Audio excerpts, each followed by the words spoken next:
পেঁয়াজ রসুন টমেটো ছাড়া আজকে একটা ভিন্ন ধরনের মাছের রেসিপি শেয়ার করব, যেটা দিয়ে শুধুমাত্র ভাত না, পোলাও বা ফ্রাইড রাইস খেতেও কিন্তু দারুণ লাগে। একঘেয়ে মাছের ঝাল ঝোল খেয়ে বোর হয়ে গিয়ে থাকলে এই রেসিপিটা কিন্তু একবার ট্রাই করা যেতেই পারে। তার জন্য এখানে আমি টাটকা রুই মাছ নিয়ে নিয়েছি রিং পিস। আপনারা চাইলে গাদা বা পেটি দিয়েও রেসিপিটাকে তৈরি করতে পারেন, বা রুই মাছের বদলে কাতলা মাছও ব্যবহার করতে পারেন। সামান্য লবণ, একটু গোলমরিচ গুঁড়ো আর লেবুর রস দিয়ে মাছটাকে খুব ভালো করে মাখিয়ে 10 মিনিটের জন্য ম্যারিনেট করে রেখে দেবো। আপনারা চাইলে হলুদ গুঁড়োটাকে অ্যাড করতে পারেন। এবারে এখানে আমি বেশ খানিকটা রিফাইন তেল গরম করে নিয়েছি। আজকের রেসিপিটা আমি রিফাইন তেলেই করব। আপনারা চাইলে সর্ষের তেলেও রেসিপিটাকে তৈরি করে নিতে পারেন। এবারে মাছগুলোকে খুব ভালো করে ভেজে নেব। যেহেতু আমি হলুদ অ্যাড করিনি, তাই মাছে খুব বেশি কালার আসবে না। তো এভাবেই আমি মাছগুলোকে ভেজে নিয়েছি। তো মাছগুলো ভাজা হয়ে গেলে এক এক করে তুলে নিয়ে আমি সাইডে রেখে দিচ্ছি। এবারে বাকি এই রিফাইন তেলেই রান্নাটা করে নেব। এখানে অ্যাড করে দেবো একটু ঘিটা খুব ভালো করে মেল্ট হয়ে গেলে এর মধ্যে অ্যাড করে দেবো গোটা গরম মশলা, দারচিনি, ছোটো এলাচ, লবঙ্গ। এখানে একটা শুকনো লঙ্কাও আমি ফোড়নে দিয়ে দিচ্ছি। ফোড়নটাকে একটু ভাজতে দিয়ে দেবো। ততক্ষণ একটা মশলা পেস্ট তৈরি করে নিই।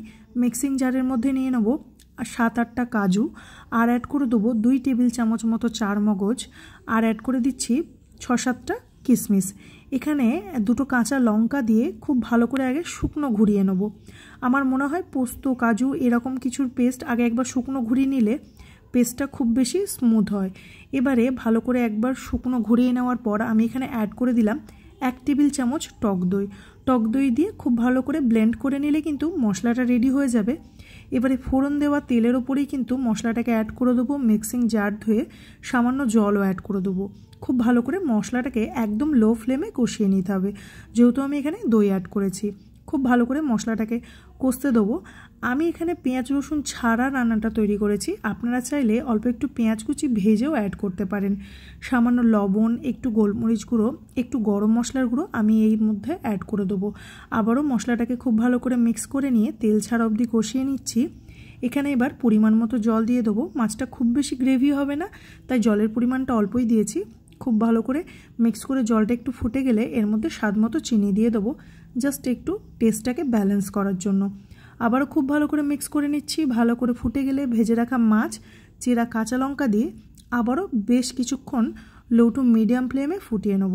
তো এই পর্যায়ে দেখুন মাছটা খুব ভালো মতো ফুটে গেছে, ঝোলটাও রেডি। এবারে ঝোলটা নামিয়ে গরম গরম সার্ভ করতে হবে। চাইলে একটু উপর দিয়ে ধনেপাতা কুচি অ্যাড করতে পারেন। মাছের এই রেসিপিটা কিন্তু সাদা ভাত নয়, ফ্রাইড রাইস, পোলাওয়ের সাথে খেতে দারুণ লাগে। তো এই রেসিপি ভিডিও দেখে যদি কেউ বাড়িতে বানিয়ে থাকেন আমাকে অবশ্যই জানিয়েন।